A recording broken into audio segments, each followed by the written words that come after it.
अस्सलाम वालेकुम। इश्तियाक हैदर बात कर रहा हूँ। आज हम शुरू करेंगे मैकेनिक्स का लेक्चर नंबर 49। जैसे कि आप लोग जानते हैं तो प्रीवियस लेक्चर्स में हम चैप्टर नंबर 2 को डिस्कस कर रहे थे। उम्मीद है कि आपको चैप्टर नंबर 2 की अच्छी से समझ आ चुकी होगी। आज हम शुरू करेंगे chapter number 5, fixed and rotating frame of references. इस चैप्टर में हम बेसिकली रिजिड बॉडीज़ के रिलेटेड पढ़ेंगे जो कि फिक्स्ड होंगी या रोटेट कर रही होंगी। चैप्टर में सबसे पहले जो है वो बेसिकली 2 डेफिनेशन के मतलब जो है वो बताया गया है। फर्स्ट वन है इनर्शियल फ्रेम ऑफ रेफरेंसेस और सेकंड वन है non inertial frame of references. इन दोनों टर्म से आप पहले भी बखूबी जो है वो वाकिफ़ होंगे, लेकिन दोबारा से जो है वो इनकी डेफिनेशन मैं यहाँ पे बताता चलूँ कि इनर्शियल फ्रेम ऑफ रेफरेंसेस जो है वो क्या होते हैं। तो जो दीजिएगा कि जब या जिस रिजिड बॉडी या जिस भी ऑब्जेक्ट के ऊपर न्यूटन का फर्स्ट लॉ होल्ड करता होगा उसे हम कह देंगे इनर्शियल फ्रेम ऑफ रेफरेंसेस। ठीक हो गया। इसी तरह से non inertial frame of references क्या होगा, जिसके ऊपर न्यूटन का फर्स्ट लॉ जो है वो होल्ड नहीं करता होगा। ठीक है जी, ये 2 शॉर्ट सी डेफिनेशन थी इनर्शियल फ्रेम ऑफ रेफरेंसेस की और non inertial frame of references की। तो आइए चलते हैं अपने मेन टॉपिक की तरफ, that is equation of motion with respect to a rotating frame of references. Page number 128 के ऊपर सबसे पहला टॉपिक है हमारा रोटेटिंग एक्सिस थ्योरम, जो कि बहुत ही ज़्यादा इम्पॉर्टेंट है और पास्ट पेपर में भी काफ़ी दफ़ा ये आ चुका है।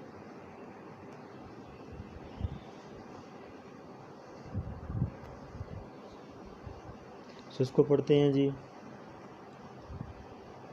If a time dependent vector function A is represented by AF and AR in fixed and rotating coordinate system, then dA over dt fixed is equal to dA over dt r plus omega cross AR, where it is understood that the origin of the two systems coincide at t is equal to 0.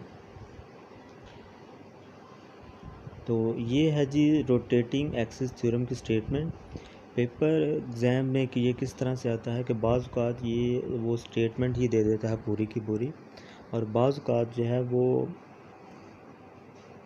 Theorem इस तरह से वो आ जाता है कि वो कहता है state and prove rotating axis theorem.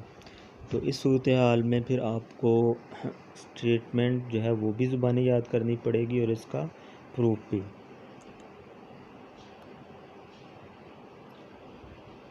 तो रोटेटिंग एक्सिस थ्योरम में बेसिकली जो है वो 2 तरह के वेक्टर फंक्शन की बात की गई है। फर्स्ट वेक्टर फंक्शन है AF और सेकंड वेक्टर फंक्शन है AR। AF जो है ये डोनेट कर रहा है फिक्स्ड वेक्टर को, और AR जो है ये डोनेट कर रहा है रोटेटिंग वेक्टर को। ठीक है जी। और ये जो फिक्स्ड वेक्टर हैं और ये जो रोटेटिंग वेक्टर है, इन दोनों के दरमियान जाहिर सी बात है कोई ना कोई रिलेशन होगा ना। तो वो जो रिलेशन है वो यहाँ पे बयान किया गया है कि अगर फिक्स्ड कोऑर्डिनेट सिस्टम का फिक्स्ड वेक्टर का हम डेरिवेटिव लें तो वो इक्वल होगा dA over dt r plus omega cross AR के। क्लियर है जी स्टेटमेंट। लास्ट पे वो ये कहता है कि it is understood that the origin of the two system coincide at t is equal to 0, यानी टाइम जब ज़ीरो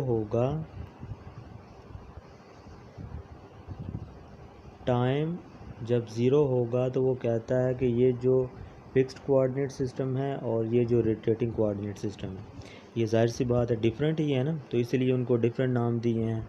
एक को फिक्स्ड का दिया और एक को रोटेटिंग का दिया। तो वो कहता है कि जब टाइम ज़ीरो होगा तो फिक्स्ड कोऑर्डिनेट सिस्टम और रोटेटिंग कोऑर्डिनेट सिस्टम ये दोनों जो हैं वो एक दूसरे के इक्वल होंगे। ठीक है जी। अच्छा, तो चलिए इसके प्रूफ की तरफ चलते हैं। बहुत ही आसान सा जो है ना वो इसका प्रूफ है। तो जैसे कि बात हो रही है कि दो वेक्टर्स हैं, एक फिक्स्ड है और दूसरा कौन सा है, रोटेटिंग। तो इसी सूरत हाल को देखते हुए फिर हम लोग भी क्या करेंगे, हम भी यहाँ पे दो कोऑर्डिनेट सिस्टम कंसिडर कर लेंगे। एक फर्स्ट होगा रोटेटिंग कोऑर्डिनेट सिस्टम और सेकंड होगा fixed coordinate system. Fixed coordinate system को हम डोनेट कर देते हैं O0, X0, Y0 और Z0 के साथ, जबकि रोटेटिंग कोऑर्डिनेट सिस्टम को हम डोनेट कर देते हैं OX, Y, Z के साथ। क्लियर है जी। इसी तरह से जो वेक्टर फंक्शन हम लेट कर रहे हैं, ज़ाहिर सी बात है उसके कोई ना कोई यूनिट वेक्टर्स भी एग्जिस्ट करते होंगे। तो फिक्स्ड कोऑर्डिनेट सिस्टम के लिए हम जो यूनिट वेक्टर्स लेट करेंगे वो हो जाएंगे I0, J0 और K0।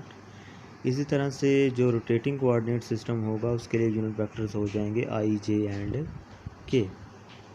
ठीक है जी। उसके बाद वही बात जो मैंने आपको थ्योरम के स्टार्ट में ही बता दी थी कि AF जो है वो AR के इक्वल होगा जब T इज़ इक्वल टू 0 होगा। अच्छा, अब ये जो दो कोऑर्डिनेट सिस्टम आपने लेट किए हैं, ये वाला और ये वाला, इसके लिए अब अगर हम वेक्टर फंक्शन लिखना चाहें तो वो किस तरह से लिखा जाएगा, वो तवज्जो दीजिएगा। फिक्स्ड कोऑर्डिनेट सिस्टम के लिए जो वेक्टर फंक्शन लिखा जाएगा वो आ जाएगा AF is equal to A10 I0 plus A20 J0 plus A30 K0। इसी तरह से रोटेटिंग कोऑर्डिनेट सिस्टम के लिए जो वेक्टर फंक्शन है वो किस तरह से लिखा जाएगा, AR is equal to A1I plus A2J plus A3K। ठीक है जी। अब क्या करते हैं, अब लेते हैं फिक्स्ड कोऑर्डिनेट सिस्टम और रोटेटिंग कोऑर्डिनेट सिस्टम का derivative with respect to time. तो जब हम लोगों ने फिक्स्ड कोऑर्डिनेट सिस्टम का डेरिवेटिव लिया तो आपके पास ये आ गया, और रोटेटिंग कोऑर्डिनेट सिस्टम का डेरिवेटिव हमारे पास है ये आ गया। क्लियर है जी। अब नेक्स्ट वो क्या करता है कि अब हम चाहते हैं कि जो फिक्स्ड कोऑर्डिनेट सिस्टम था और जो रोटेटिंग कोऑर्डिनेट सिस्टम था, हम उन दोनों के दरमियान एक रिलेशन चाहते हैं।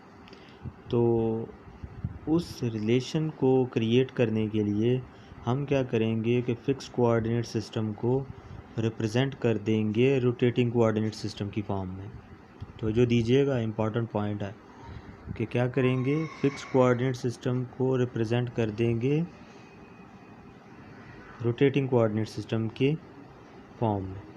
तो ये देखिएगा, AF जो है वो इक्वल होगा हमारे पास A1I plus A2J plus A3K।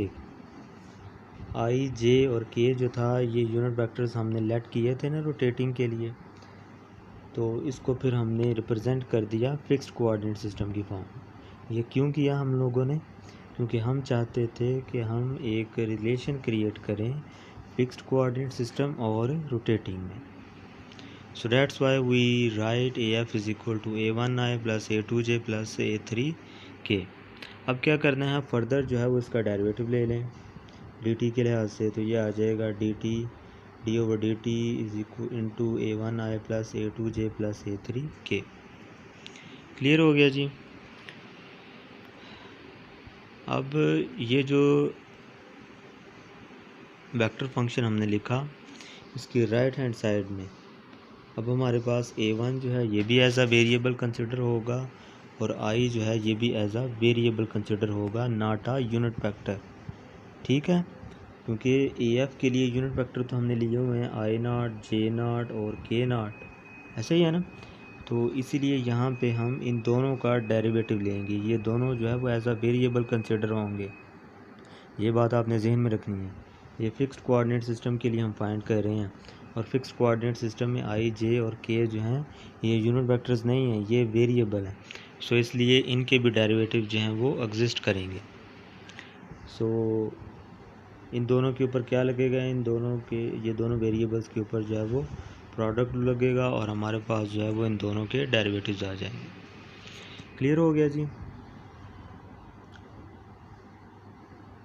अब ये जो हमारे पास है, ये जो first 3 values right hand side के ऊपर, ये किसके इक्वल हैं? ये अभी हम थोड़ी देर पहले जो है वो फाइंड करके आए हैं कि d/dt AR is equal to dA1/dTi plus dA2/dTj plus dA3/dTk। तो ये सारा जो है वो इक्वल है d/dt AR के। तो इन तीनों टर्म्स की जगह पे हम क्या रिप्लेस कर देंगे, हम रिप्लेस कर देंगे dA/dtR। क्लियर हो गया जी। और ये जो तीनों टर्म्स हैं ये एज इट इज़ जो है वो यहाँ पे आ जाए। क्लियर हो गया जी। अब फर्दर हम लोगों ने क्या करना है, अब यहाँ पे गौर कीजिएगा, इस इक्वेशन को नाम दे दे 5.1.1 का। अब थ्योरम की स्टेटमेंट पर चलते हैं और जो हमारा आंसर आया है उसके साथ कंपेयर करते हैं। तो आंसर जो हमारे पास आया है उसकी लेफ़्ट हैंड साइड में dA/dt मौजूद है, तो बिल्कुल मौजूद है। उसके बाद dA/dt मौजूद है, तो बिल्कुल मौजूद है। थर्ड नंबर पे जो है हमारे पास ओमेगा क्रॉस AR, इसकी जगह पे क्या मौजूद है, इसकी जगह पे मौजूद है हमारे पास आंसर में A1 dI/dt plus dA2 dJ/dt plus A3 dK/dt। सो अब क्या करेंगे आप लोग, फिर अब जो है वो ओमेगा क्रॉस AR की वैल्यू फाइंड करेंगे। ठीक है जी। तो इंशाल्लाह नेक्स्ट लेक्चर में हम इसकी वैल्यू भी फाइंड करेंगे।